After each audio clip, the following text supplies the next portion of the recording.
So editing newborns in Photoshop. Like I just said, make sure you try your hardest to get the best possible picture coming from the camera.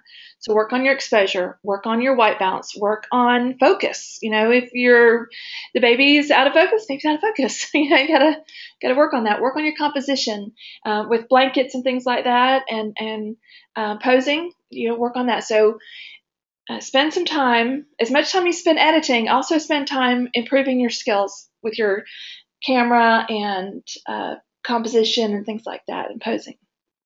All right. So I'm going to zoom in, and how I do that is Command plus or Control plus. So I'm hitting the Command key and the plus key, or the Control key on a PC and the plus key to zoom in. So it's very quick. I don't have to move over and zoom in and zoom out with a button up here in Photoshop.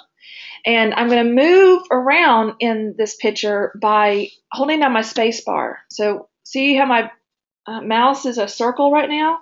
That's a brush. And I'm going to hold down my space bar and my hand tool activates, and now I can move it around. All right. So we see we've got just some little blemishes here on the eyes, like a little stork kiss, I think they're called. Come down here, just a little bit of, speckling in her elbow, and her feet are red, and babies' feet are often red or purplish sometimes even. So that can be a problem that you have to get rid of. I can see her little where she was like pricked.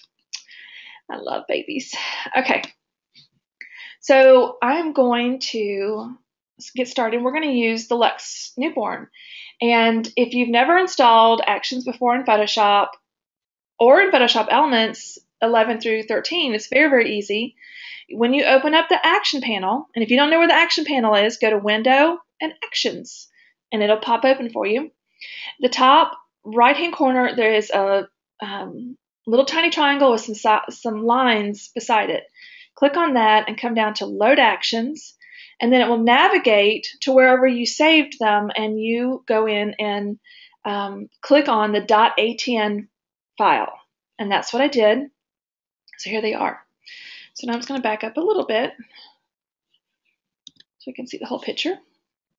And the top section here are just helping us get a kind of a clean base. And that's what I recommend you doing. So if you're taking notes now, I would write down, get a clean edit first. Fix your problems. So if we need a little bit of contrast, do that. If we need to fix the white balance, do that.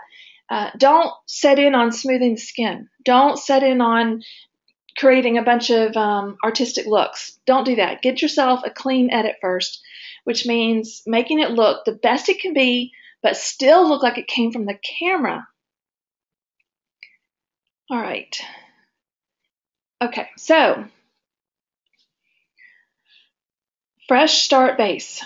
And I recommend just going and clicking a few, and see what it does for the pictures. Because on some pictures, I love the fresh start base. And then on some other pictures, I didn't really need it. So it just depends. And it comes in a group. So most of these actions are going to be grouped. And what a group means is that there are several layers within the group. So I hit the little triangle and it opens up. Now, if I liked the look as it was, I'm going to turn it off by hitting the eyeball. So there, it's deactivated. And now it's reactivated. I can say, oh, okay, I love it. That's exactly what I want. And I'm going to move on and do something else. But if I say, I really didn't want to lighten it very much, so I'm going to come in here and I can pick it up and say, okay, let's see, soft color. Well, maybe I want a little bit more soft color, so I can bump that up. And then here she has light and shadows, so maybe I don't want as much of that, so I reduce that down. That's what was lightening it a little bit. With depth, maybe we want a little bit more of that. So you can tweak these individual layers. There we go. So you can tweak the individual layers and how we have control. Adobe does such a great job of giving you multiple ways to control the changes. And one of the ways to control the change is the layer opacity. So we can say we want a lot of it or we want a little bit of it by the opacity in the top right corner of our layers panel. You can also click on the triangle and do the slider. Another way is we can say, I really want a lot of that, and I like what it does everywhere else, but maybe I don't want it so much on the face. Well, they give us the mask.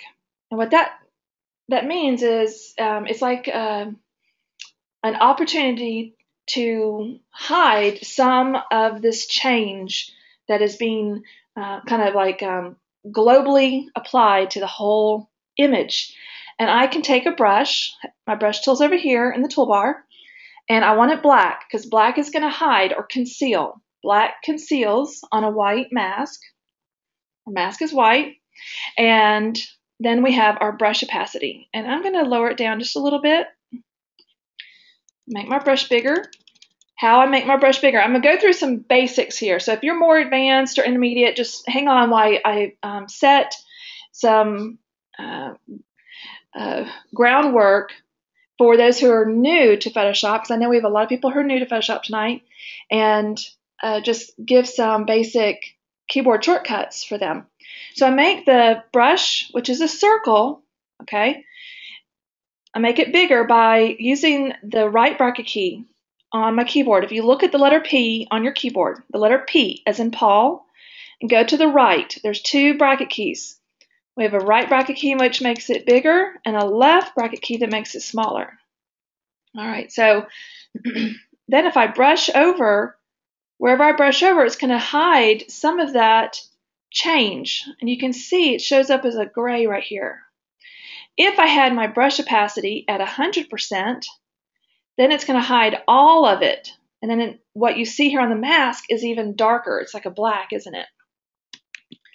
I backed up just now by doing Command Z, Z as in zebra, or Control Z on a PC. So you can undo one step with Command Z or Control Z as in zebra. So I backed up. So I can reduce the layer opacity and I can use a mask. And I might say, okay, and warmth, that sounds good. I'd like a little bit more of that, maybe a little warmer. And if I like everything else, then I just close it back up and then I can go and play another action I might need. So maybe I want a soft boost, which is kind of boost the colors a little bit. Okay, so if you can see what that did, I'm going to deactivate it before and after. And I might say, that's a little bit strong. And the opacity was already set at 50%, but I'm going to reduce it a little bit more. Again, it's a group, so you can open it up and go in, or you can just alter the group opacity. You can also use the mask on the group layer. And I can do the same thing. I can say, okay, I don't want to see all of that, so maybe I delete some of that.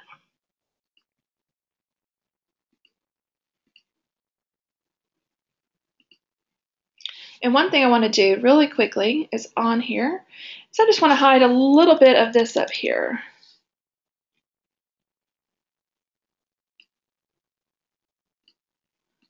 Do it up here too. Okay.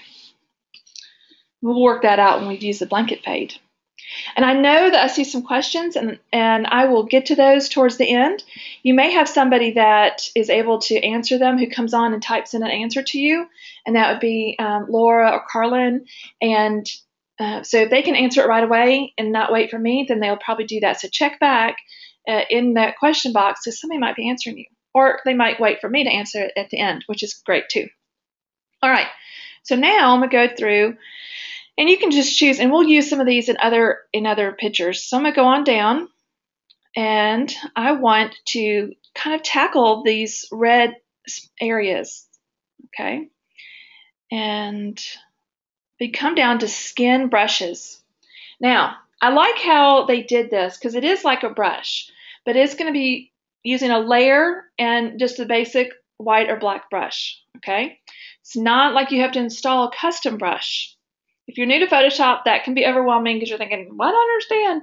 So don't worry, we're just going to use layers and mask, and I like that simplicity. So I'm going to come down to Kiss Away the Red, and I'm going to hit play. The play button is the triangle on the bottom. And so now, whereas before we had a white mask and we could use a black brush, to hide areas or conceal it. Now we've got a black mask, and it's saying, hey, everything is hidden, and it's up to you to reveal it with a white brush. Okay, so if you're writing notes, black mask equals all concealed. And then we have to reveal with a white brush. So my brush is active, and whatever you see down here is the foreground color. The top color is the color of your brush, and we do want a white brush so that we can reveal what is hidden. So I'm going to zoom in with Command plus. All right, and I want my brush at 100%. And here, see, as I brush, you'll see that it really helps reduce redness. And I'm just clicking and dragging. I am going to play the action again to get areas that don't get completely healed. Now, as I come over here, I don't want it as strong, so I reduce the brush opacity. So we have brush opacity and we have layer opacity. Okay, lots of different ways to control what we're doing. And here I'm just going to go over her elbow a little bit. Come in here to the side of her face. I'm going to increase the opacity back up and get this on her eye. Maybe right here.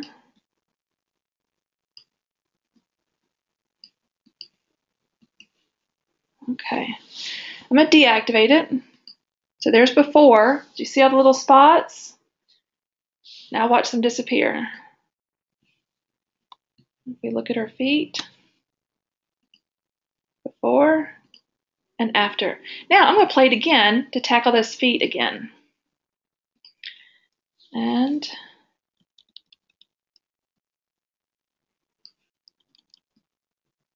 if you have a baby that doesn't have red or purple feet, then you just need to thank the stars, or not thank the stars, thank the Lord that you didn't have that problem.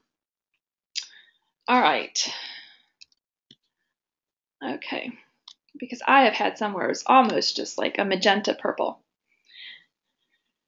So with a few quick actions, we went from before to after. Before, after. And I'm not done. I just wanted to show you with 4 actions. It was just very quick. You do need to understand layers, how you can open up these groups, okay, and alter them. Here I used the group mask. And then in this one, I went in and used some of the layer mask as well and tweaked the layer opacities. All right. Now, what I want to do next is show you some of my favorite ones in here, and that is, let's see, correct splotchy skin. So this is getting a little more complicated, so don't get overwhelmed and don't think, oh, this is so frustrating, I can't do this. It's beautiful and it's simple if you just kind of slow down, read what's in there, and take your time, okay? So a pop-up will appear, press OK, hit continue. Next, the color picker box will pop up. I'm going to use the eyedrop tool to select my desired color of the skin. All right. Here, don't worry about it. It's just the name. So I'm going to hit OK. So now my color picker comes up. Now watch what happens as I click around. As I move out of the box, the eyedropper popped up, didn't it? So if I click over here, it's telling me that's what that color is when I click on her forehead. Now, if I click right here, it's a very different color, isn't it? Or if I click right there. So you're going to have to decide, all right, which one do I like to be the overall color, the one color that I use? And so I'm going to pick somewhere like right there. Okay, so here is, yeah, we're going to do this again. I'm going to do it, then I'm going to do it again in a minute with a different picture and show you what I would do ahead of time. All right, so I'm hit OK.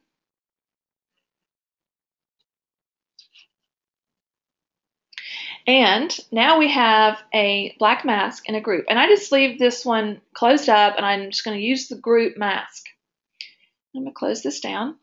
Now here's a neat trick for you. All right? You don't have to use it if you don't want to use it. We're going to start brushing on the skin. To see where you're going easier, you can do this red screen trick, I call it. It probably has some official name. I just call it the red screen trick. Clever, I know. So how I turn that on and how you can turn it on is if you look at your keyboard, look for the return or enter key, okay? Right above it is a diagonal slash, okay? So it's to the right of that bracket key you use to make your brush bigger. Click on that. Now, wherever I brush is going to show up for me. And I'm going to reduce the brush opacity just a little bit. So when I brush, it kind of turns like a grayish color. Sometimes it looks a little like pistachio color to me. And you can zoom in and get a little closer. So now I can see where I'm going, and it gives me just a better roadmap to follow. And I'm going to brush everywhere that there is skin that I want to kind of tone out and even. Try and stay away from the eyelashes and eyebrows, the lips, the nostrils. And I even get the hands and arms, but I may lower, like I just did, I lowered the brush.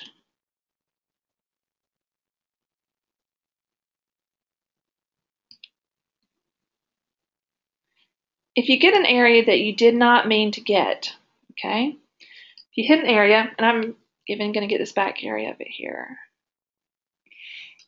It doesn't have to be perfect. I just want to encourage you, it does not have to be perfect. But if you get an area that you didn't mean to get, so maybe I hit her eye, then I can just make my brush black. Go back and make it black, make it 100%, and then come in and brush, and it's going to turn back red. So red is just showing me everywhere it's not getting brushed on. To go back to the normal picture, I just hit that diagonal key again on the keyboard.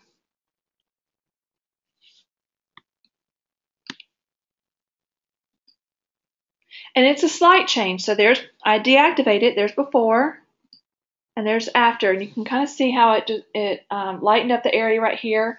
And it's just applying one color throughout. And if you want it to be a little bit stronger, you can increase the layer opacity. So just going to kind of even it out. Now, I will say she's a little bright to me. So what I'm going to come down right now and do is do lights out, darken. And I'm just going to lightly brush that over her because she's just a little bright to me. I really didn't want that much. I'm going to have to come back off. There we go. Forehead's not too bright. It was just the cheek area. Just a little bit. Okay. Then one I love, love, love is this Healthy Glow. Healthy Glow. I'm going to come back down here and do it. So Healthy Glow. And, well, even though I moved it, it came back up. Now, I've got to brush it on again. So I'm going to show you another trick. All right. I wish I could copy this. Sometimes you can copy the layer mask, but oh, it's not letting me. But I have another way to do it. So this is for more experienced Photoshop users. Okay, so if you're a beginner, just don't worry. It'll come. It'll come. So I don't have to brush all over the same exact area again. So I'm going to do Alt click. Okay, so we see where I brushed, my fancy brushing skills. And then I'm going to do Command A. All right, and you'll see I've got marching ants all the way around. And then I'm going to do Command C to copy it. Command C, or if you're on a PC, Control C, and we'll come up here and do Command V as in Victor. All right, or Control V as in Victor. And then I'm going to do Command D to deselect, and then do Alt click again. So it went and applied the same exact mask that was the skin smoothing or the skin toning, and put it right up here on the Healthy Glow. And I really like the Healthy Glow one. It does something. I don't know what it's doing, but it does give a little bit of this glow to it. I really like it. I thought it was really neat. If you want to increase the layer opacity, the group layer opacity, you can. Okay. So now what I want to tackle is some of these little blemishes she has. And you notice they're not as bad as they were because we got rid of some of them with the red, Kiss Away the Red. Kind of got rid of some of them. But there's still a few that I want to take care of. So what I'm going to use is the patch tool. And I'm going to just create an empty layer for that. So a blank layer. At the bottom of the layers panel, it looks like a piece of paper with the corner turned. So just click on that. And then come over here. And yours might look like that. Okay. The patch tool is nested in with the spot healing brush and the content aware move tool or the healing brush. Now you can click and drag out to see them, or you can right click. Either way. I'm going to grab the patch tool. I have it set to content aware, and I'm going to sample all layers. And that's how I get away using a blank layer instead of a duplicate of the background. I try and stay away from duplicating the background if at all possible, because every time you do that, you increase your file size, and it's just these particular files were already huge. I don't want to make them any bigger if I can help it. So sample all layers. It's just a blank layer. I have it as content aware, but you can do normal, but I like content aware. And then what I'm going to do, let's see. So right here, just like a little white spot on her eyebrow, I'm just going to circle it. Okay, circle it, and then I'm just going to drag to where I want it to look like. And it's going to fill that in. So I'll do the same thing. Click. I'm going to circle it, drag to an area that you want it to look like. And this spot is still a little bit there, so I'll click and drag that there. Step back. I didn't like that one. You need to make sure you match it in color. That might be better. Okay. To get those marching ants to go away, the little dotted line that's moving around it, hit Command D or Control D to do that. So this one, I'm going to double click and name it Fix Blemishes. Okay, Fix Blemishes. Now I'm going to do it again, and I'm going to show you just a little quick trick I often use for under eye circles in Photoshop, and I'm going to do it here. This is in Photoshop Elements, I would use the easiest under eye circle fix ever. That's what when I wrote for Everyday Elements, I wrote it. That was the title. But with this, the patch tool works just the same way that I would use the lasso tool for this. And so I'll just stick with the patch tool. So I have a new layer, and I'm going to circle the under eye circle here. This one's not bad. Some babies have them really bad. And then I'm going to click and go to an area that's close by, that's, good color, good tone. And I'll do it again. This one's harder. Her eyelashes are right there. Click and drag. Okay. Now, when I get done, it doesn't look right, does it? You're like, okay, Amanda, you think this looks right? No, I don't. But what I do is I come over here and I lower the layer opacity down. And what that does is it just kind of minimizes those under eye circles just enough where they're not significant, but they're still there. It was a very quick and easy fix.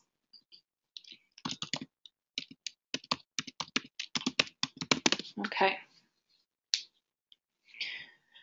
So there's that little thing right there. I should go back to the reds. What's nice about layers, we can go back to Kiss Away Reds. Let me get my brush. Okay, that's the beauty of layers. We can go back at any time and keep kind of manipulating them. All right, just kind of reduce that little spot there on her. Okay, so I'm pretty happy with everything. Let's back up.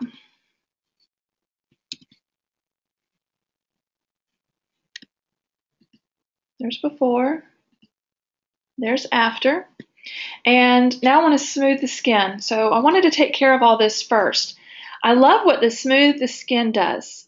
Okay, so smooth as a baby's bottom. I'm going to hit play.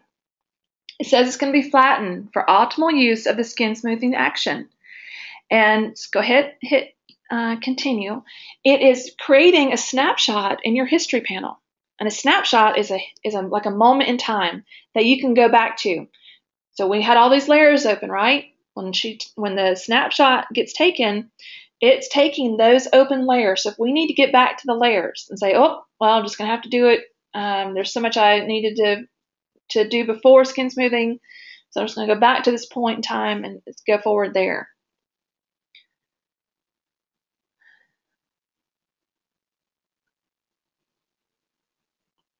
Okay. For me, it takes a little bit. Just give it a few seconds to run.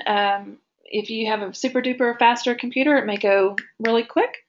So it just depends. So I'm going to go to my history panel and move up. And here you can see that there's the snapshot it took. I'll pull this out.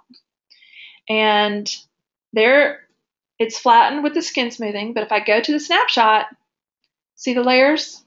It's there. Okay? It's there. All right.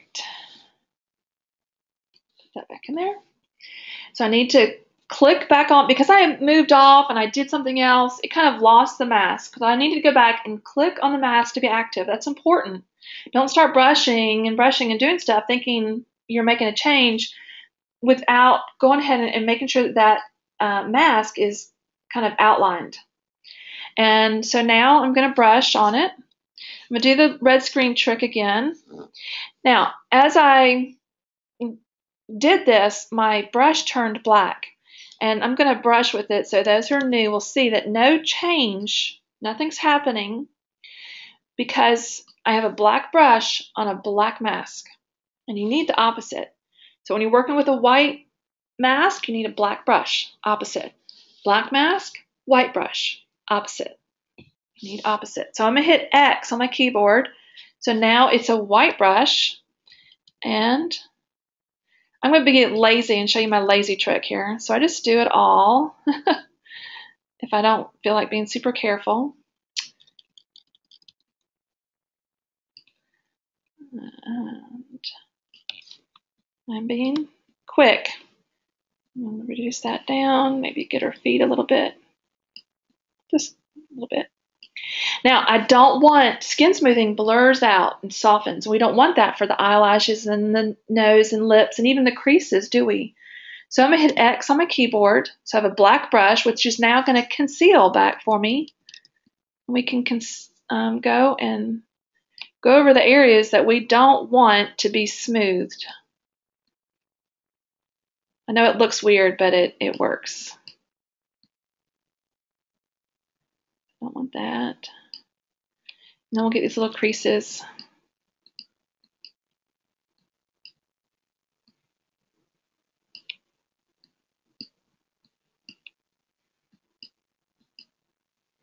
All right.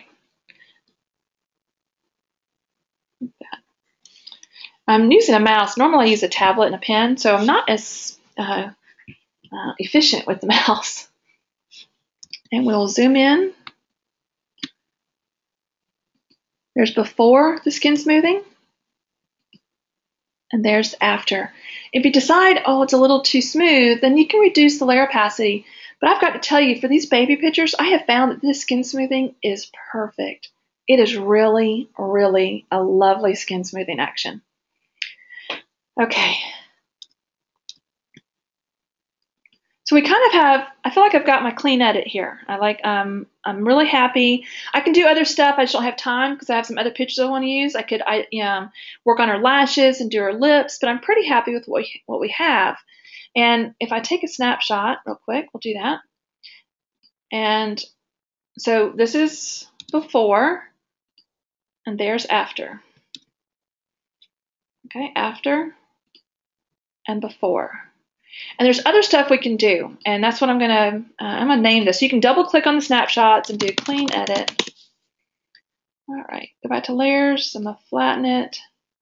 And now what I love is there's all these other toning We can make things darker and lighter. We can selective sharpen, which I'll do in a little bit. But I love Hissy Fit here. If you want to like some bold colors, Hissy Fit is very good for that. All right, that was Hissy Fit before and after. Now, if it does things and it adds a little more contrast to areas you don't want, then use your brush. But make sure it's a low brush opacity. So don't start at 100. Start 20, and you can add more if you need to. So I love Hissy Fit. Another one I love is Oh Baby, which kind of softens. Right. So a little bit of a color change there. Oh, and I forgot to do the blanket, didn't I? So we can work on that. I'll do it on the next one because this blanket's very smooth and it blended really well. So we'll worry about it on another picture. But the blanket actions are fantastic. So there's all these different toning or soothing enhancers, and they're just do things to the tones that are just so sweet. And then they have some matte pastels. One I like is French Blue. So it really changed the color tone there, didn't it? And we can reduce it down a little bit more.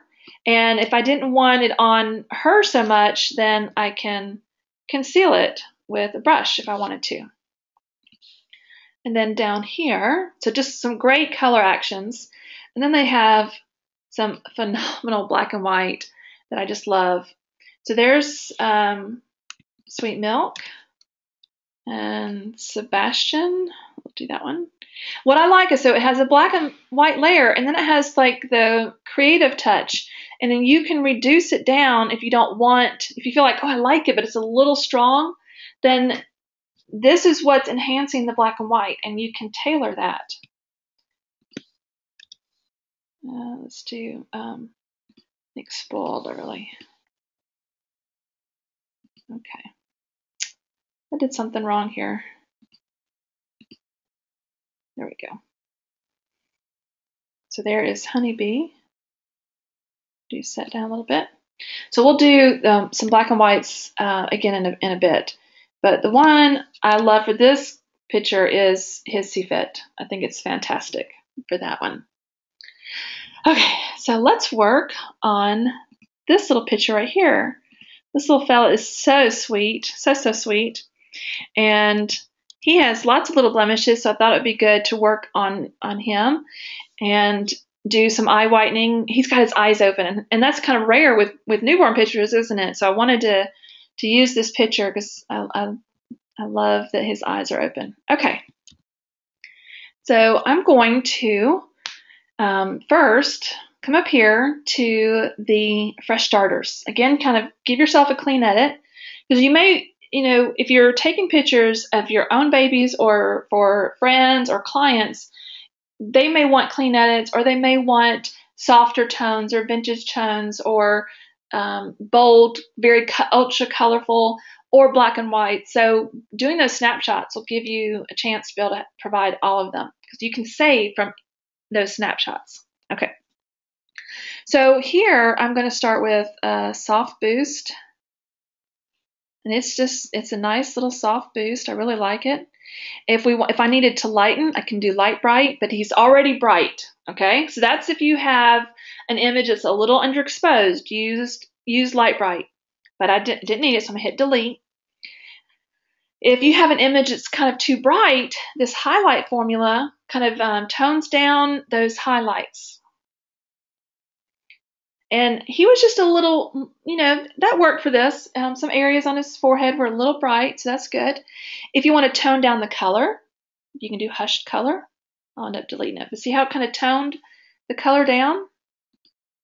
I'm going to delete it. Okay. Dreamy color pop. You can do that one too. Now, with these, I want to encourage you, watch what's going on in the face because these color pops, anytime you enhance color or contrast, it can make any area that have problems in the skin get worse. So you may just decide to conceal it on the face. So quickly we went from that before to after. So it's just a little, I feel like it's a little clearer. We have a little bit of clarity, a little more colorful, just a touch of light in the right places. And so now I'm going to come down and we're going to work on the blanket this time. There is some vignetting here. Can you tell it? I'm in your way. There's some vignetting, and lenses do that sometimes. And you can work to get that vignette off, but I like with this blanket fade, I can kind of counteract it already. Or you may want to leave the vignette. It's really up to you. So here, you can do blanket fill. You can kind of fill in, or you can do blanket fade. They work very similar. So I'll do it. They're going to give us some messages.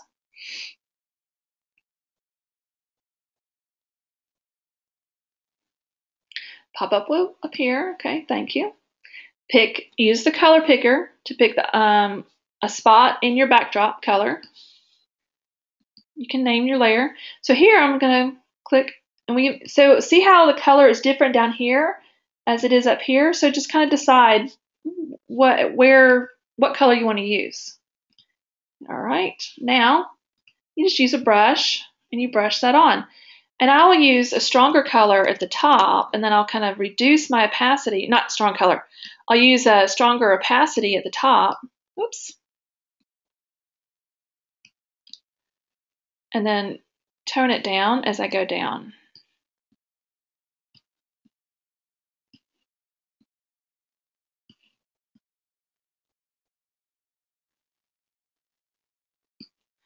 Now, if you feel like it's a little strong or it's too obvious or whatever, you can always come in and reduce the layer opacity.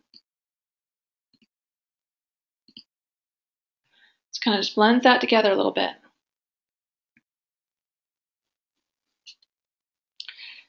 Okay.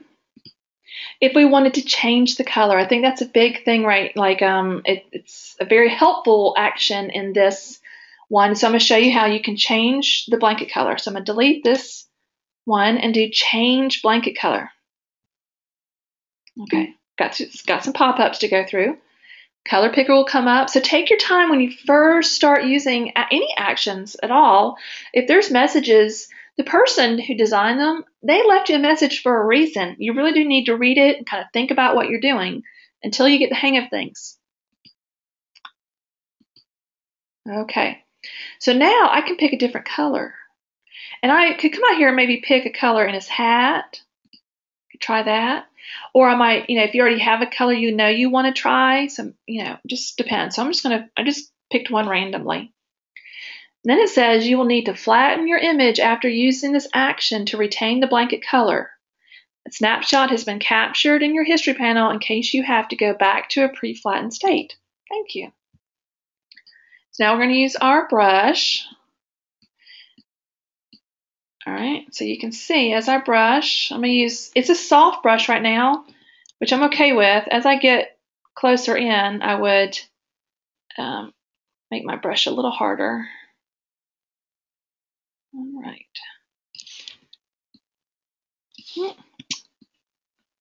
I'm doing the red screen so I can see better what I'm hitting and what I'm missing. Again, I'm just hitting that diagonal key on my keyboard, right above my enter key.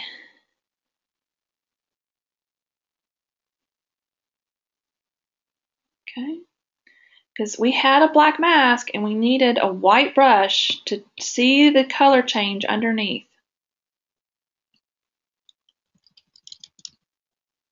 Make sure I'm getting it all. Okay, I'm going to zoom in. There we go.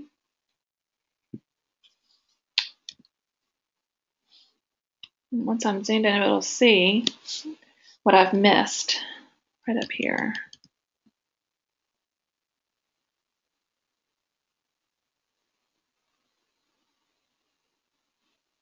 Thankfully, there's these nice little bumps on his hat that just go down.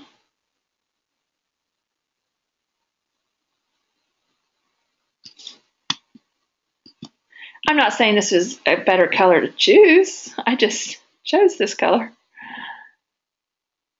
Okay. Oh, but you can still see the little blue halo around him. So we'd need to work on that. Let's see if I have, I don't know if I really have time, but I'll make it work. And what's nice about this color I've changed to is the color of the blanket he's wrapped in. I hope it's a he. If it's a she and the mom's watching, I'm really sorry. It could be a little girl, but it could also be a little boy, I think. And I have 3 sons, so I would not mind. Oops. What am I doing? X. There we go. Ooh, we got a storm rumbling up here. So I'm just carefully going around him and using that brush still.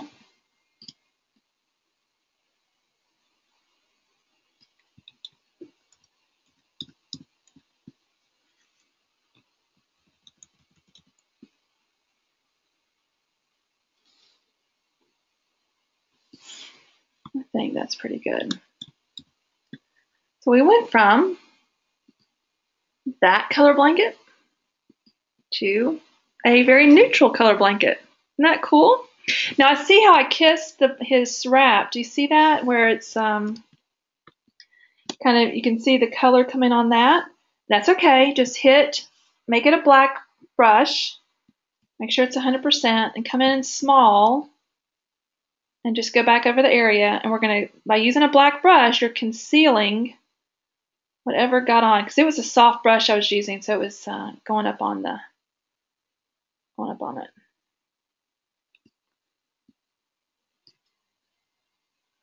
There we go. Pretty neat, isn't it? I think that is really cool.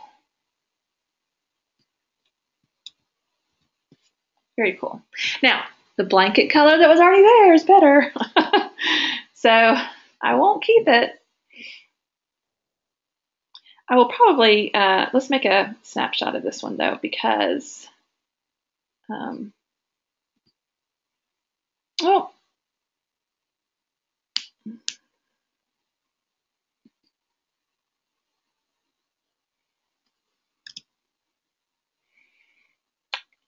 instead I'm going to do blanket fill.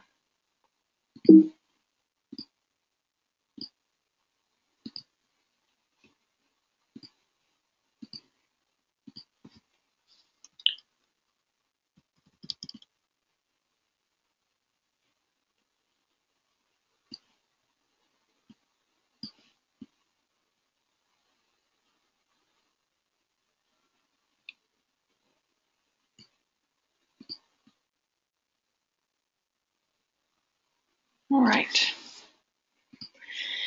Okay, so I know there's going to be lots of questions about that. That's why I took a snapshot, and we can go back to it when there's questions. So with him, I want to start working on his face because, you know, there's very little to have to work with because there's no, usually you have naked little babies or you see their arms or feet and things like that. So here we just have the face. And I'm going to, first, I'm going to whiten his eyes up just a little bit. And there isn't a whitening in here, so I'm going to show you how to whiten eyes. Just do a hue and saturation adjustment layer, hue and saturation. If you don't know how to make adjustment layers, you can come up to image and then adjustments and then create one that way. Then there's also a whole panel that has different adjustment layers, and you just click on it and make one. Or you can do the circle that's half black, half white, and that's my habit. That's what I do. All right, so to activate the adjustment again, just double click on the icon. So I double clicked on it, it brought it back out. So I'm going to desaturate and brighten, just like that. It's not hard. Now it did it to my whole picture, didn't it? The whole thing. It desaturated and lightened the whole thing. I want to hide it. So remember, white is showing us everything, and we can use a black brush to conceal. But I want to make this into a black mask, and so I hit Command-I or Control-I on a PC. And then I use a brush, and the brush is way too big, so I'm going to use the left bracket key to make it smaller and make my brush a little stronger. And with this, you can just really click, like dot it. Click, click, click, click. You don't have to be real specific. It's just one little clicks. Don't overdo it. Don't make this work harder than it needs to be. All right. Now I'm going to do the Kiss Away the Red. Kiss Away the Red is great for color casts, for splotches, little red splotches, rosy cheeks, rosacea, baby feet, you name it. I love it. I often use it around the eyes for people, especially during, I've noticed a lot of eyes are red during the spring, I guess hay fever, and their eyes get red. So I use that. Now I'm going to click everywhere and drag, just clicking and dragging, wherever I feel like it's a little red. And as you saw me do it before, I might use it again. Do the action, run it again, and hit some areas that I feel like need it.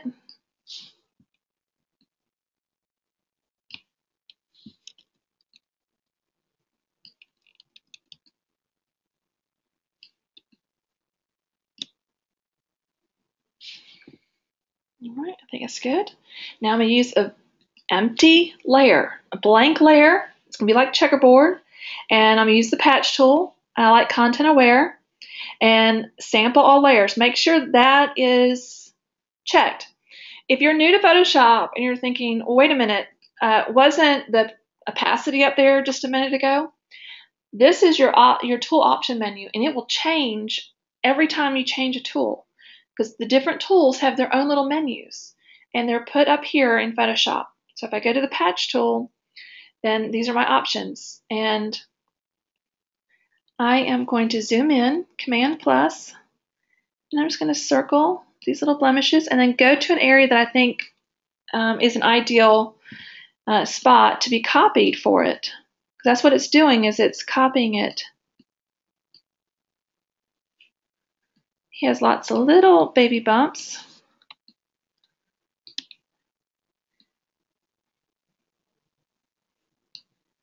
So I'm going to drag right down here.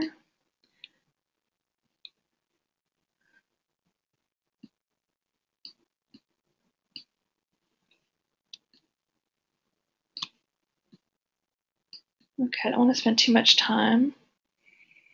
2 more. Let's do that. I could probably use the red tool again, the red, Kiss Red Away. I may have to, because I don't know that that's not gonna work.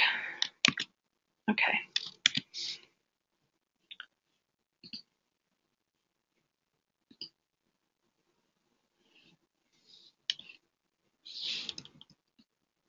There we go, that's better.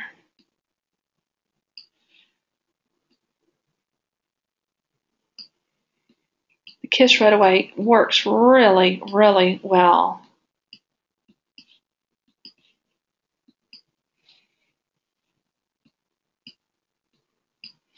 Okay. I love his little forehead. It's like, what is going on? It's creased. Blemishes. Now I'm going to brighten up his eyes just a little bit, just a little bit. And I'm just going to use the lights on, lights on to lighten, and use the brush and just brush on it. Just a little bit. And while I'm at it, you're going to think it's weird, but I'm going to lighten up these creases just because then they're a little less noticeable.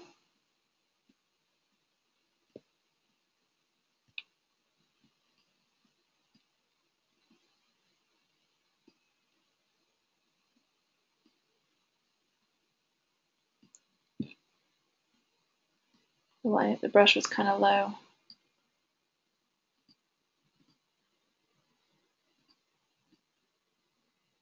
Okay. Now I'm going to do that same trick with the under eye circles because his creases are significant. So I'm going to use the patch tool again, and the keyboard shortcut for the patch tool is the J key, if you want to do that. I'm just going to click and drag and just circle it, and then click and drag it. You click inside the selected area and drag it to an area you think, it looks good. It's what you would like it to look like. Now I'm going to reduce the layer opacity.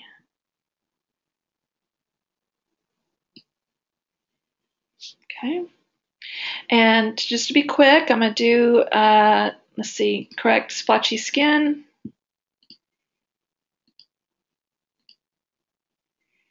Click around. This action is very, very simple, but people get confused by it easily because they don't realize they need to pick a color that is a good representation of what the entire skin area should look like.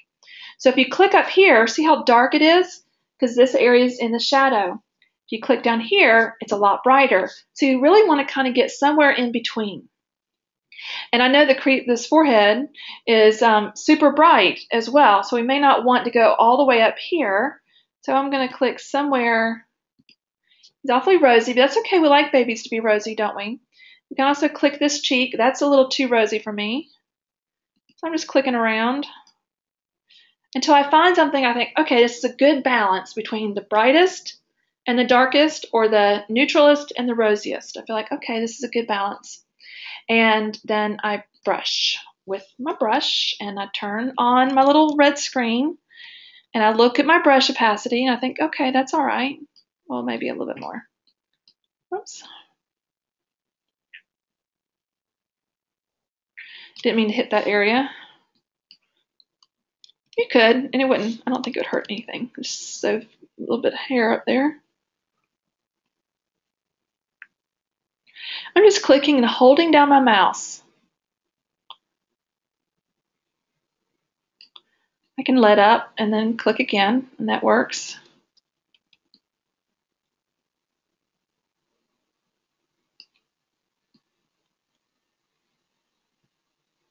Try and steer clear of the nostrils and the lips and the eyebrows. Just kind of tone it. You can increase the opacity. Slight changes really are the best. Okay, I want to encourage you, slight changes. If you do it and you see this big, huge difference, you probably need to go backwards somewhere along the line, because you should not have such a drastic difference that you're like, wow, that's incredible with that one layer. We can say, ooh, this is incredible with this, with all the layers, but not with one particular layer. All right, so now I want to smooth as a baby bottom. And there's lips. I've used that on some of the pictures to make the lips a little pinker. There's buttercream, and a healthy glow, which again I love, but I'm running out of time, so I'm going to smooth the skin. Because I have one more baby picture to show, and I'm going to kind of do it to also show merging pictures for the heads in hand picture.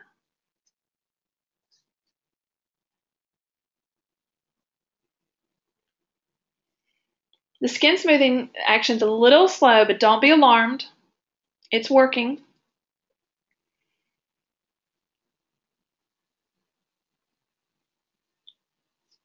Okay. And now I just use a brush. Oops.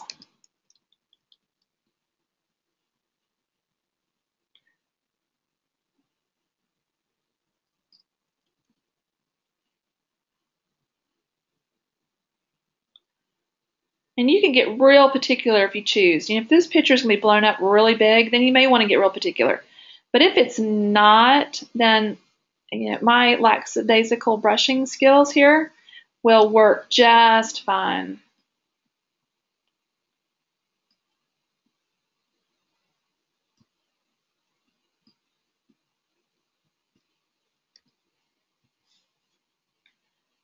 Okay, let's do our history.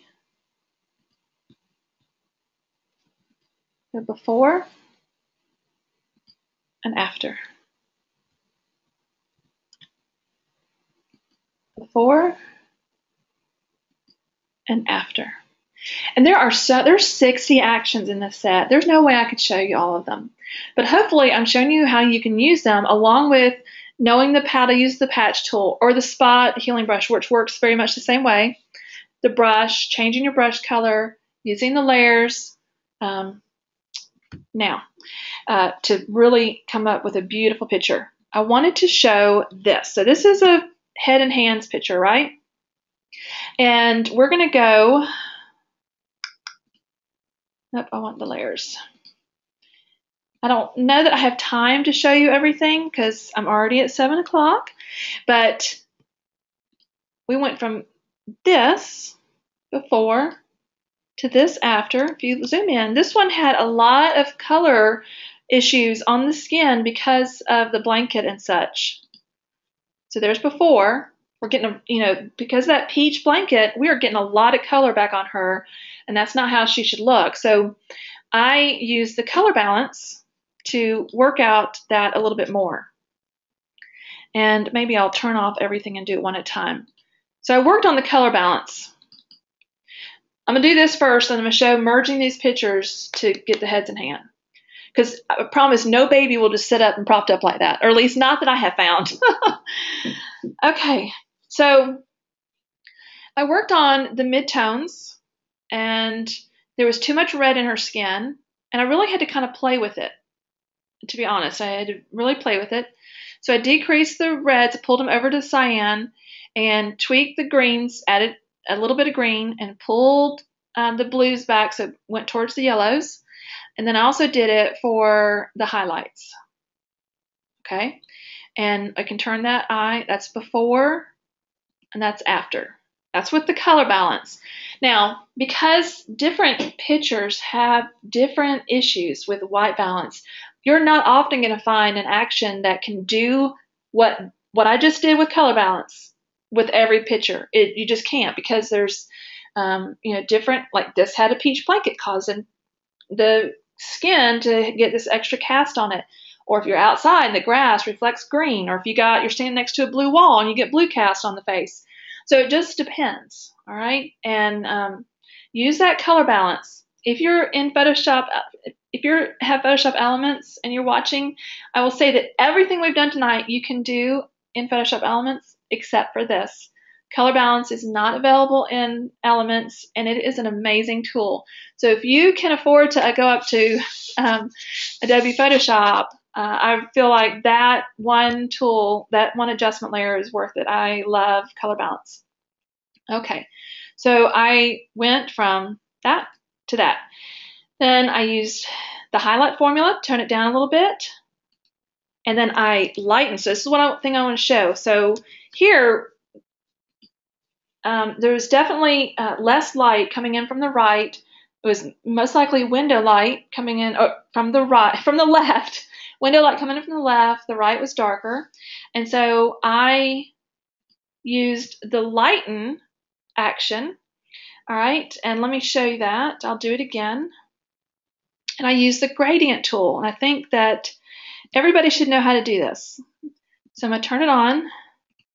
It's up here at the top. Now I'm going to do the gradient tool. It's G on your keyboard, G. And you want this first one on the left. Blend mode normal, 100%. And now I'm just going to, it's a crosshair, see it, or a plus sign. I'm going to click and drag out. And it lightens, it's letting it lighten and gradually taper off. So it's not a defined start and stop. And I didn't have to try and brush and then lower my brush opacity and lower it again. I just come in and drag out. So we can have it go all the way across. We can go it just a little ways. But that gradient tool, for when you want to lighten and darken gradually, gradient tool is wonderful. You just click on the mask, hit the tool. All right, I could do it from the corner here. See that? Now it's going to change the whole thing. It's going to change the whole thing. But that's okay. You can also try with the radial. You can do from top to bottom. Okay, so it kind of reflects itself. But I felt like I needed just this side, so it was good to go. Now, I've already done it down here, so I'm going to delete it. But that's what I did down here. And then I darkened the other side a little bit, just kind of balance it out. Dreamy Color Pop. Blanket Fill. Kiss away the reds. See the feet got less red? And the arms. I did kiss away the red again. Correct splotchy skin tone. Healthy glow. Lip rouge. See that? Lash detail. That was harder to see, but. And then I worked on the blemishes. and then a little bit of lighten and darken in there to kind of balance that out. Maybe I'm going to lower that down a little bit. And that's how we got from this before to this after. All right. I didn't have time to go through all that, but I wanted to save time to do this something else. Let's see. I'm going to go open it. It's in here.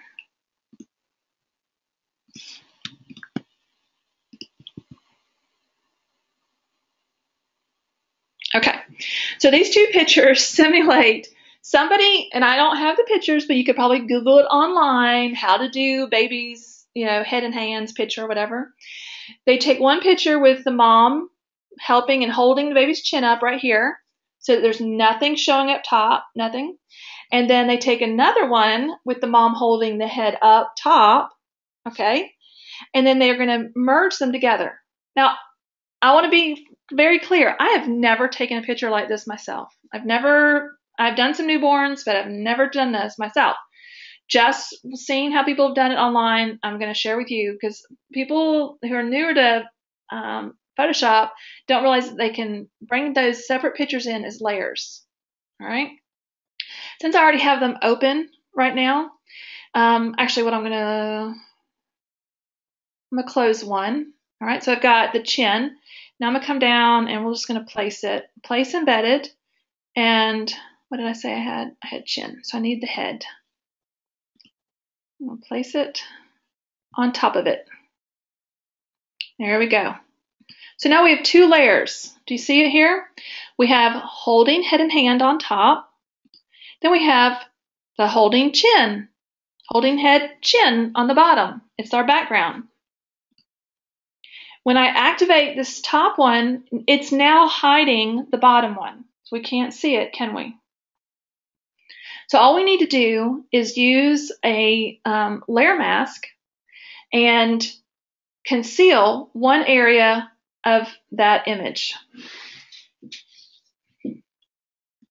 So I added a layer mask, and I want to get rid of this arrow, don't I? And I want it to be nothing there, or a hand. There'll be a hand right there. So I've got a mask, and I'm going to use a brush, hit B on my keyboard, and it's going to be a black brush. Imagine this is a person's hand.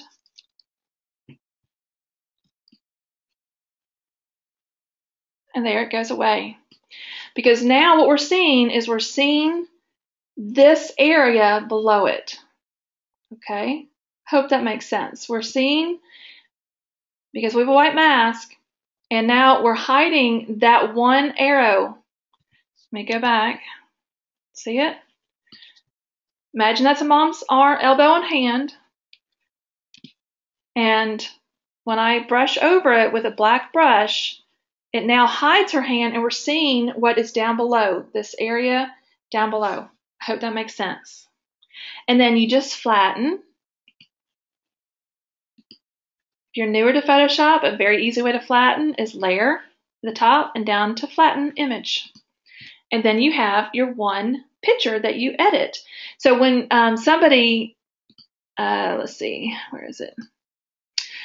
When I received this picture to edit, somebody had already merged those two together for me before they gave it to me. Okay. So, any questions? We are at 7:08. I did great for time.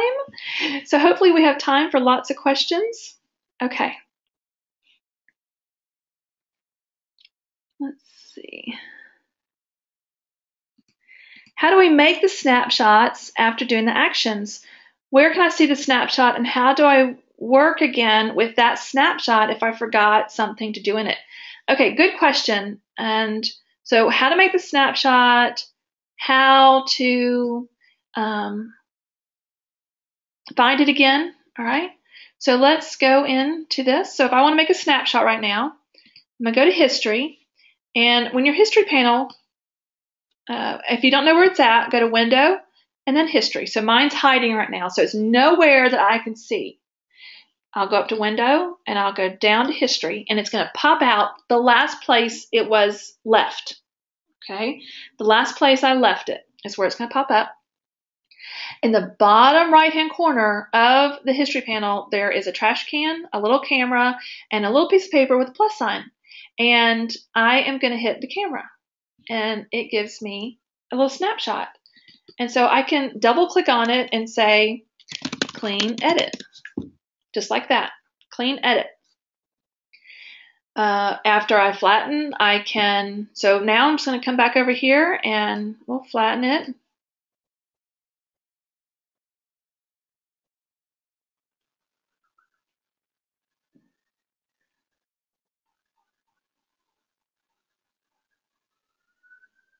There's a lot done to this picture, so, all right. And now let's say I want to play, and let's do Oh Baby.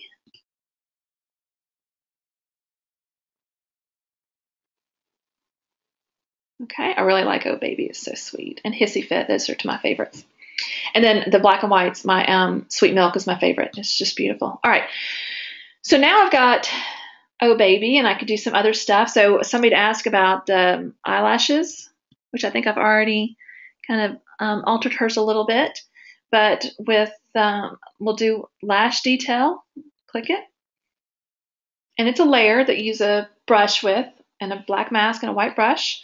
And you come in and you can get in really close, like that. Make your brush really small. And I recommend lowering the brush opacity. And also, if you need to, you can make it harder. So what's hard versus soft? Well, actually, let's increase this. So I'm just going to brush. So see, it's a soft brush. We can't see where it starts and stops. We can't see really the definition. We can see it dark, but we can't tell exactly where it started to get dark. It kind of blends in, doesn't it? If I make my brush hard, I take the hardness right here from 0 to 100 and I brush. You can see it, can't you? It's like a Band-Aid right now. It's got a very defined start and stop. And it's very easy to make your brush harder or softer. In the toolbar for your brush is second from the left. So we have a brush, an image of a brush or icon, and then you have, it may say it may not say 45, it may say 200, who knows? It'll say some number. Click on the triangle, then you have size and hardness. And if you want a soft brush, you pull the hardness to 0. If you want it a little harder, you can pull it up. Maybe we don't want a perfectly hard brush, but we want it kind of hard. Well, I don't want it that hard, I don't think. And then to close it up, just hit the triangle up there again. Make it so, and just brush. I like to go along the line of the lid and then just swipe the lashes. And sometimes the lashes are very faint, and you may have to increase your, or do it twice, or increase this layer opacity, okay? That's what you may end up having to do. But I like subtle. Don't try and make lashes. I mean, you can try, you might get away with it. I've never done real well. There are lashes brushes that I've used, but not for newborns, not for newborns. Okay, so that's how you use the lashes. Oops, and you can see where I brushed on her forehead. Okay, so now I can take another history. Let me go back, history panel. Take another snapshot. We can go back to clean edit. We can go to this snapshot, which was Oh Baby.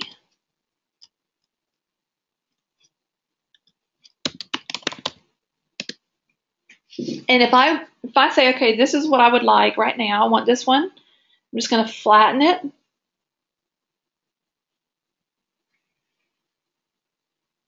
again, there are 60 actions. There are many we have not even covered tonight. I mean, I feel like I could talk for 3 hours about this action set. There's so many fantastic actions in it. And then I would save it, save as, and I usually put the name. I don't want Photoshop because PSD has the layers open, and I've closed down the layers, and now I'll do Oh Baby. I tend to put, if I use an action, I like to put the action name in it so I know what I've done and I can use it again, or if I can identify and say, oh, that's the action I use. That's what I want to do down here on this next one. Quality, if you're flattening to a JPEG, 10, 11, or 12 is great. No less than 10, okay? Or I can come back and say, no, I don't want Oh Baby. I just want a clean edit. So then I can flatten from here and save it and do clean on the end of the file name. Okay, so snapshots you can save from there. You can go back if you've made a snapshot while the layers are open, the layers will come back. If you have flattened and then made a snapshot, you're going to go back to the flatten. Okay? I hope that makes sense. Okay, let's see.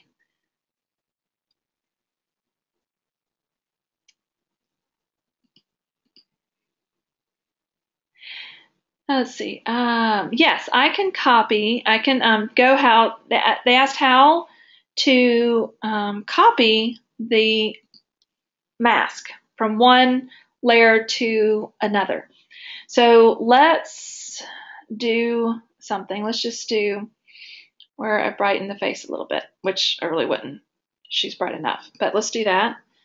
And I'm going to invert it. Okay. And then I'm going to brush. I'm not going to do a very good job, but we'll just brush here. Oops, wrong thing. What am I doing? Look at that. No wonder. I was like, why isn't it happening? Somehow I got off the brush tool. I need to be on the brush tool. There we go.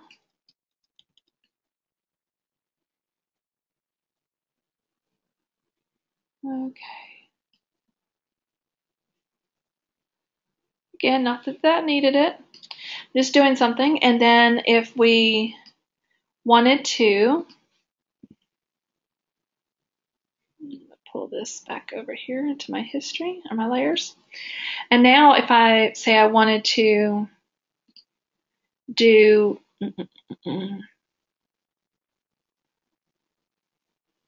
Healthy Glow. There we go. So I want to copy this mask, this where I brushed, onto this one. So I'm going to do Alt-click. It's really rough. Yes, yes, yes. And then do Command-A or Control-A as in all. Okay, if I back up, we'll see the marching ants. You'll know you've done it if you see the marching ants along the outside. So Command-A or Control-A for all, and then Command-C on a Mac, copy, or Control-C on a PC. All right, so I've copied it. Now I move to where I want it to go and do Command-V or Control-V as in Victor, and it pastes it. And then to get rid of the marching ants, I hit Command-D. And I know that sounds like a lot, but once you learn it, it's so fast. It takes me like 4 seconds to even think about it and do it. I'm done. Now to go back to be able to see our picture and no longer the mask, do Alt on a PC and then Option on a Mac. So Mac users, I've been saying Alt. I'm sorry, it's Option. Option click or Alt click. Okay. Now on individual layers that are not groups, you can actually copy. Or at least you used to be able to right click and choose copy. So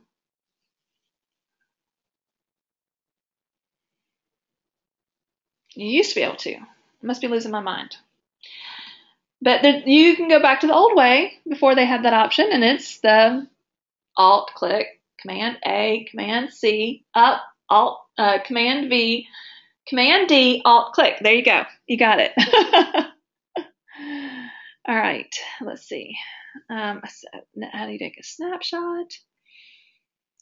Which icon do you click to flatten? Does flatten mean to make a snapshot? No, good question. Flatten means that we are, so we have layers that are like transparencies of an overhead projector. So if you're new to Photoshop, new to layers, I did a 1.5 2-hour class training on layers. It's all about layers, and it's still available at luxphotoshopactions.com. Click on blog, Scroll down, you'll see it, and there's notes, very helpful notes, I promise. And so anyway, imagine transparency layers like an overhead projector. And we've been adding lots and lots and lots of transparency. So we have like 20 transparencies, and it's very difficult for the person using it. Imagine them walking over to this like vise, and they stick all the transparencies in, and they take the lever and they pull it down, and it compresses all those transparencies down into one thin transparency. And then the person walks back to the overhead projector, puts it down, and then lays another transparency and gets started all over again, doing their notes, teaching their lessons, or whatever. When I grew up, that's what they had. They had overhead projectors. So that's what flattening is. It's creating a new base upon which to work. It's not overwriting your image, your picture on your hard drive. It's just creating a new base which to build more layers on if you need it. And how you flatten, a very easy way to flatten is go up to Layer and then Flatten Image. You can also right-click on your images, on your layers. Oh, wonder why that is not showing. Usually you can right-click and it shows you flatten. Let's copy. There we go. Right-click on the background there and do Flatten Image. WCC has changed some things up a little bit, Photoshop CC, because I used to be able to do it on that. I've gone from a regular Photoshop to Photoshop CC. Okay, let's see.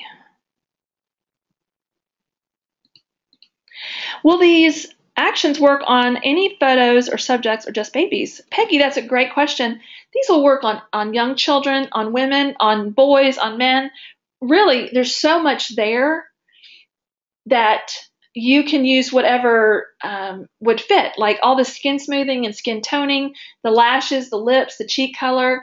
The only thing you wouldn't use probably is the blanket fade, you know, but there is so much in this set. Let's see. Let's pull this down. Lash detail, all these different glows, chapped lips, things for the eyes, lights on, lights off, lots of color pops. All these are beautiful, beautiful toning actions. So definitely, I could see this with young children. Honestly, even some senior pictures of girls, nice soft pictures. I would love that. I think it would be beautiful.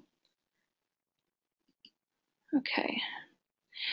The shortcut to turn on the red screen. Good question. All right. So if I'm going to be brushing, if you look at your keyboard, so look down at the keyboard, doesn't matter if it's a laptop keyboard or a hard external keyboard, look at your keyboard and look at the enter key or return key. It could say enter, it could say return on the right-hand side.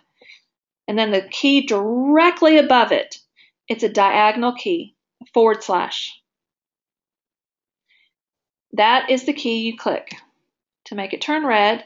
And all that does is show you help you see where you're brushing. And then you can click it to turn it off. Is flatten like a done button? Not really. That's the good thinking. You flatten it right before you save, or I flatten sometimes when I got some other, like the skin smoothing. When you run that action, the message says it's best run when it's flattened. So it flattens it for you and then runs it. Some things just work best on a flattened image. So you may need to flatten for what you're going to be doing next, or because you're done. If you're done and you're happy, then flatten it and save as a JPEG. Typically, okay? How to remove a subject and place on a different background. Tina, that is advanced because you're going to have some major selection tool abilities. You'll have to select. So she's saying, how can I remove this subject and put them on a different background? What you'd be better off is bringing in that other background. I don't know, are you talking about like a blanket or something like that? You'd be better off bringing it in and trying to merge it with layer mask. But if you wanted to cut her out and place her somewhere else, then you'd need to use a selection tool. So we got the lasso tool, we have the quick selection or magic wand, and let's do the quick selection, and I could select her. All right, I'd have to come through and select, and I mean, you would have to get in and do some fine selecting to move her to, and this is rough, like terrible, and do some fine selecting and go in and modify your selection, okay? Refine the edge. You can also do that. You're going to have a menu come up to refine that, and then you're going to pull her out, and it's complicated, so be ready. I'm sorry. It's not for anything I can do tonight. Why flatten instead of merging? Peggy, the only time you really, merging will do the same thing as flattening. If I come up here and I say, okay, merge group or merge, do merge visible, it's going to flatten it. The time you would use merge visible is if you want a transparent background and your background, let's say if I was creating a logo and I wanted the logo to be see-through, so I could put it on top of this picture, I could put it on top of one of these other pictures and not see anything but the logo. Then I would create a new document on a transparent canvas. And then when you merge visible and save it as a PNG, it keeps the invisible quality, the transparent quality to it. So that it's just the graphic and not any type of colored background, meaning white. White would be a color as well. And so that's when you use merge visible. If you use it when you're editing pictures like this, it's going to do the same exact thing as flattening.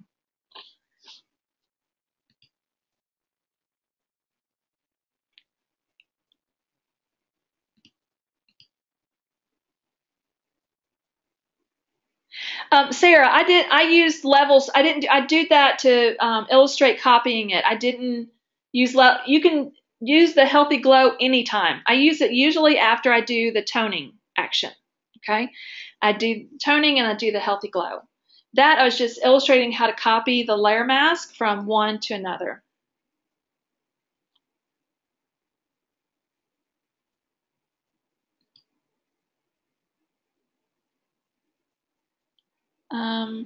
Terry, everything works with elements. Everything, there's an elements version, and I can open up elements really quick and show you it in there, and it's just the same. The one caveat I want to show you really quick, so let's open up one of these.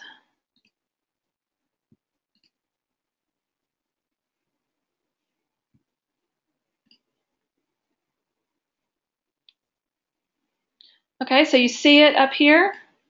I've installed it. You come up over to the side, load actions just like you do in Photoshop. So we can do, let's see, I want clean depth, and I hit play up here at the top. Oops, sorry. Make sure that when you bring an image in that you have it as 8-bit. All right, there we go.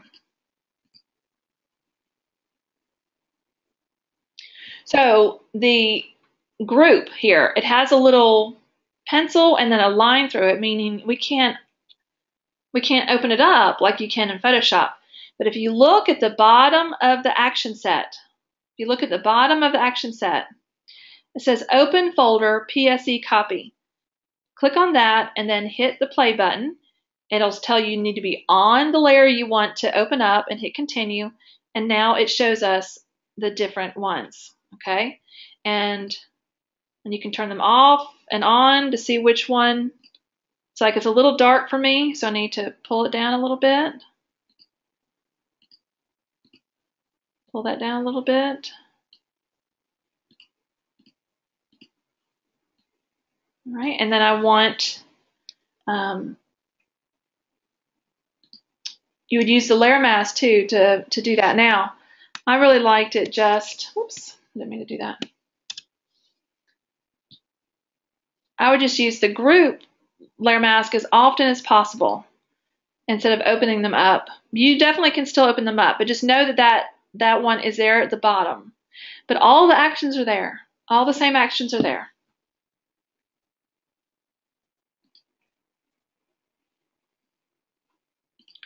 Let's take a few more questions. I love the questions.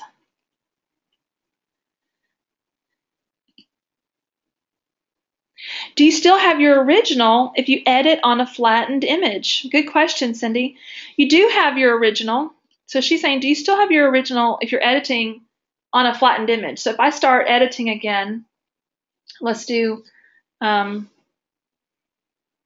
say something like sweet milk. So we have that here. Do I still have my original? Do I still have my original? Well, I'm going to come to my history right here, and I'm going to take a snapshot. I can still go back up to where I started. Now, this was a PSD, so this one doesn't work. One wasn't a good. So here I have my snapshots, but I still have my original. The one I first opened up, it's still there. Let's see. There we go. So the one that's going to be the top of the history panel is what was opened up. So I opened up the PSD earlier, and so the PSD with the layers was what's at top. But if you start with an image straight out of the camera, that's going to be at the top, regardless of how many times you flatten and how many snapshots you take. The top one is going to be, unless you overwrite it, it's always going to be the original at the top. I'd also take care of that little spot there on his thing, but still, it's a sweet edit. Sweet, sweet.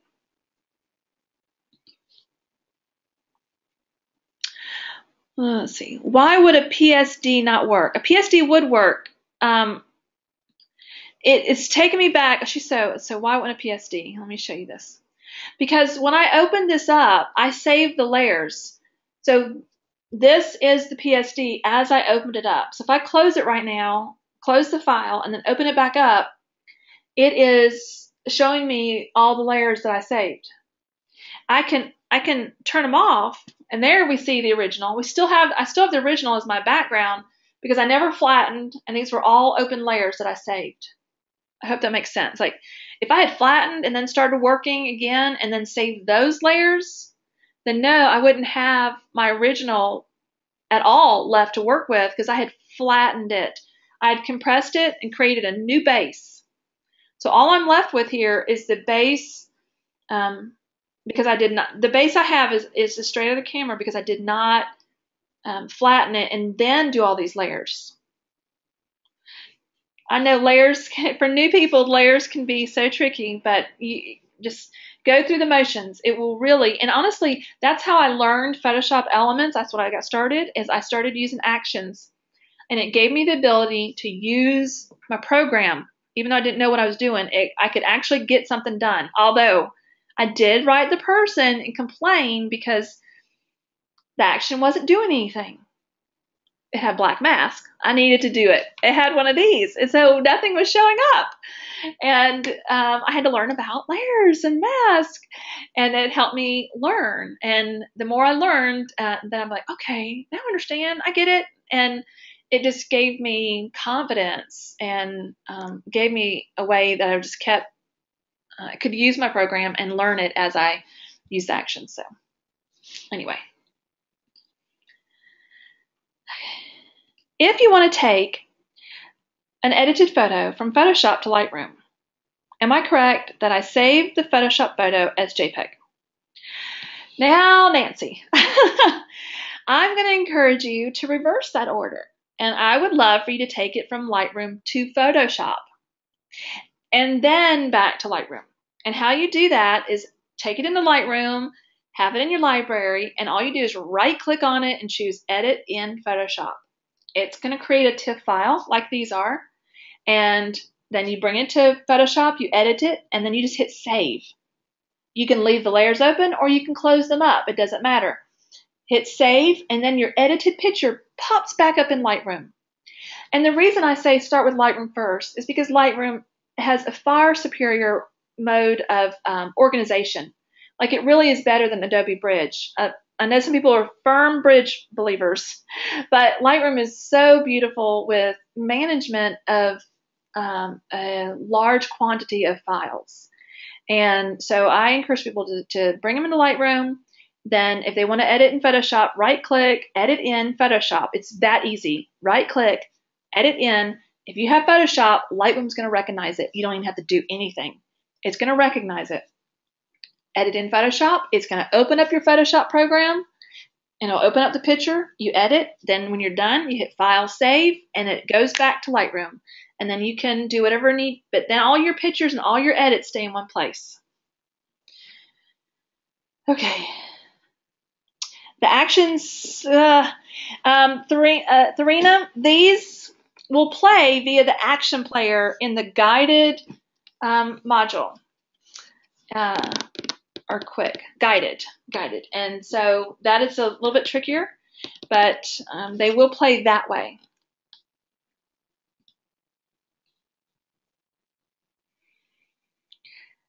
Let's see.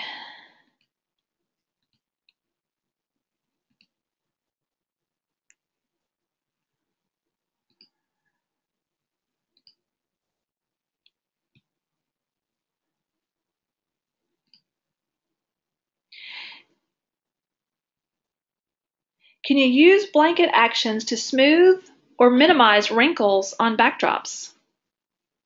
That's a good question. I don't know. I haven't had a chance to. It would definitely be worth a try. It definitely would. And you also could probably try the skin smoothing action on the backdrop. So when you run it, only brush it over the backdrop. See if it'll smooth that out as well. I'm not saying it's going to completely take away the wrinkles. You might have to do the patch tool some, but definitely. Okay. My Photoshop Elements keeps wanting to come open. There we go. When doing the head swap thing, how do you lock the first picture so that you just had to brush over the arrow? Okay. It doesn't. When I brought them in, so she's saying how was it this one? This will be our last question here. There we go. All right. How did I lock it? Well, your background is always locked. You can unlock your background, but it comes in that way, so you don't need to worry about that. I could unlock it, and we could move it around. I could have altered it, okay? And then I would use the brush on this other one instead.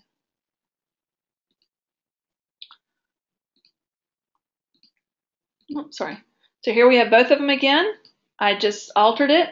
So now with this one, I would use the mask and brush over the, oops, I don't have my brush tool. I have my quick selection brush.